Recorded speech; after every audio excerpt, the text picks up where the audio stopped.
everybody. Welcome to Resilient Now podcast. We have a special guest. Her name is Radmila, and we are going to find out about her soon. She's a real artist, so I'm really excited to hear her story and her resilient story.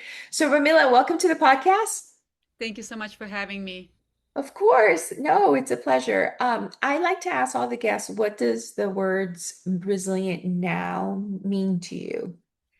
Resilience means to me when you take sad, hurtful, painful moments in your life and turn it into beautiful moments. And for me, it's expressing myself through different artistic mediums so people can feel joy from my sad moments in my life.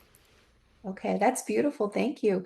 So, for everybody, Resilient Now podcast is a place where you can come and hopefully find some inspiration by somebody. Somebody's gotten a call that, that they got cancer, their mother's gotten cancer, or a relative has died, or so the mission of this podcast is to have a speaker for you because I really believe people help people.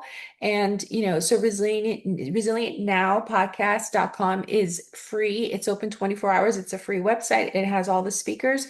But you can also listen to it on Apple. I do have a show there. I have a channel on YouTube. Please subscribe and tell people about it. And also on, I think it's Spotify. So it's on there too. So I'm not going to take any more time. I'm super happy you're here, Ramila. You are so interesting and fascinating to me. I did get to see some of your artwork. I church, you were displaying that, and that's kind of how I got, hold of you. So thank you for doing the podcast. And tell us your story and tell us a resilient story to help somebody. Thank you. Thank you. I'm an artist. I express myself through music, fashion, and film, through and literature.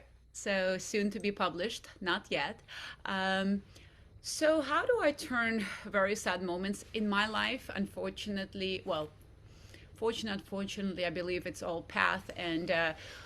Some things we have to experience as humans, and that one of them is a loss of loved ones. And for me, my loved ones, all well, not a lot, but few people passed away from freak accidents.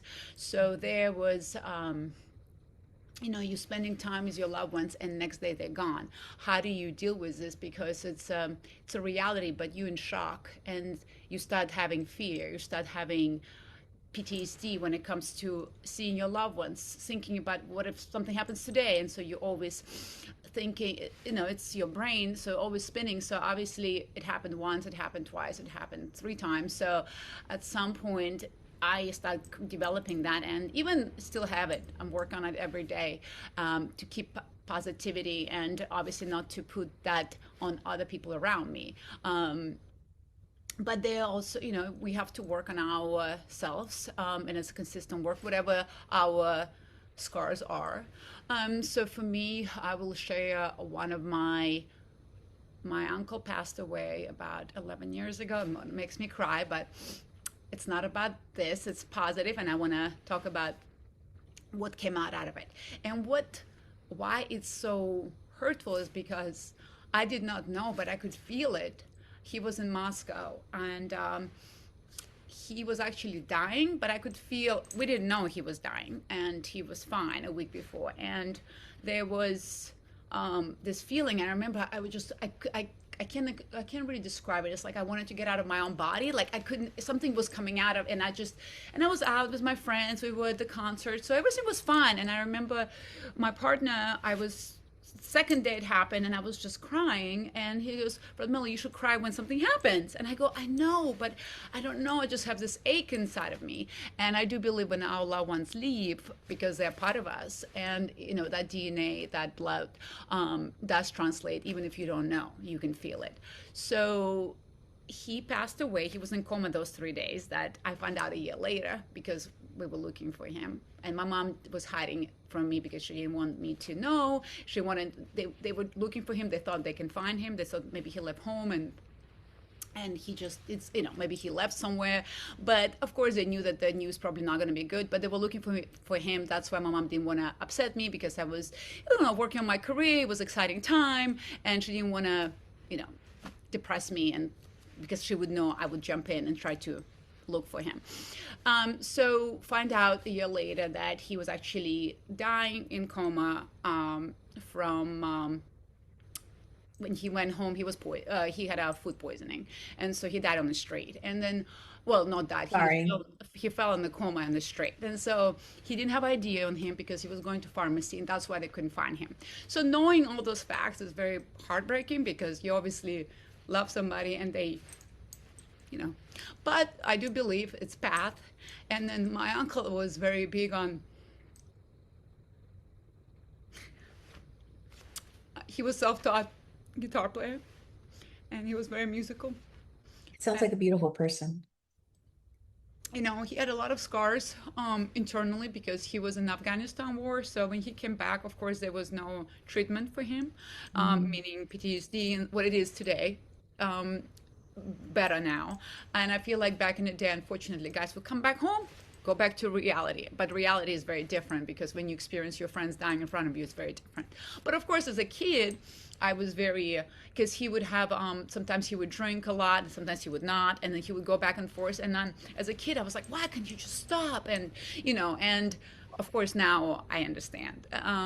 But anyway, so I felt like he wanted to be the uncle he could, or to be on earth. So when he passed, I felt like he became the uncle he always wanted to be, like my guardian angel.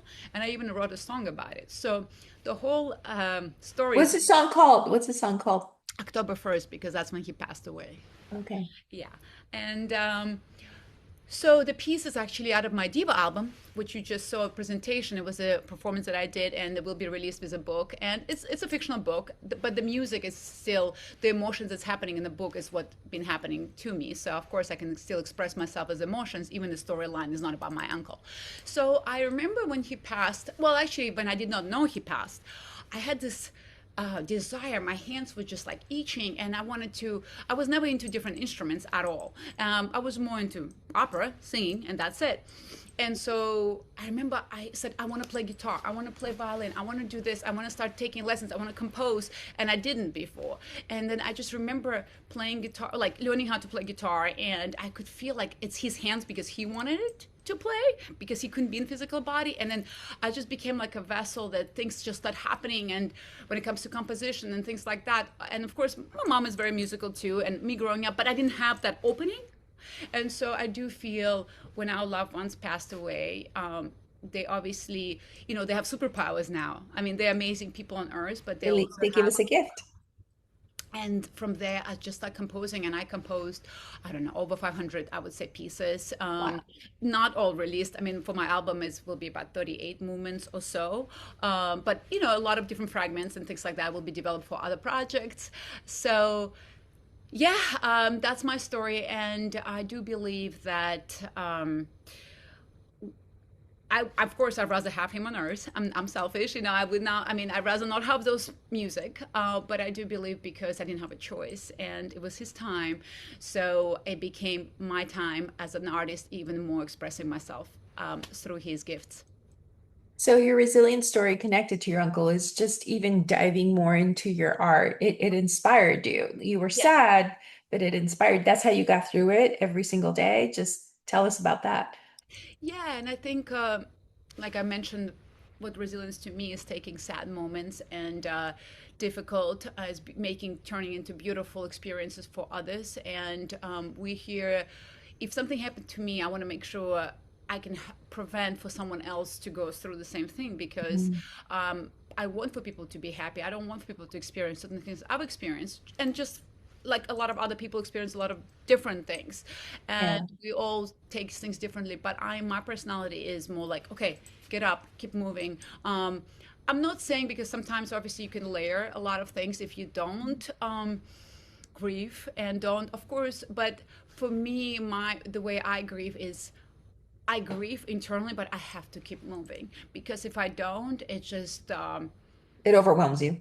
overwhelms me, and it's I'm still alive, and I have to make a difference, and I have to make a difference for people around me, and um, their life, I mean, their time is gone on this earth, but mine is not. And so I have to remember them as a beautiful memory, give them the voice that they don't have. Like through me, people ask about the piece. I can say it's my uncle, that Yeah. inspired me. But So they can live on. exactly. And to me, we have to, as our job, to give a legacy to loved ones that have left. Well, that's beautiful. Thank you for sharing your story with us about your uncle and that resilience of you to keep going and produce beautiful art. So thank you. So I always end the podcast with a gratitude. So what's your top gratitude or one or two, whatever you want to share about? Gratitude is to me my spirituality and that God, different levels of spirituality. Obviously, I am more aware and I'm more knowledge, but I was always in my heart, I always knew that to do the right thing is giving love, kindness. It was always inserted in me since I was a kid. Um, so, can you please repeat it so I So can you're grateful for your spirituality. That's your top.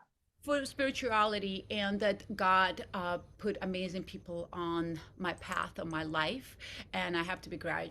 We met through our First Miami Presbyterian Church, and things just, I used to go to First Presbyterian in Brooklyn, and when Mhm. we moved to Miami, we did no new church. We actually moved to Brickell, and we were looking around for church, and then we find, I mean, God sent us the church, and it was one block away, and it was First Mayan Presbyterian. So just, I do believe leading, listening to the voice inside of you and continue going. I think that's one of the biggest thing, and that connects to spirituality. It's beautiful, Ramila. Thank you for coming. I'm so grateful you shared your resilient story with us. And I'm sorry for your loss with your uncle, but he sounds like a beautiful man. And I'm just so glad we got to hear you. So everybody, please, listen, tell people about it. Tell somebody that you know is in pain and have them look at the website, resilientnowpodcast.com, or listen to it on YouTube, Apple, or Spotify. Stay resilient now. Bye bye, everybody. Take care. Thank you. Bye bye.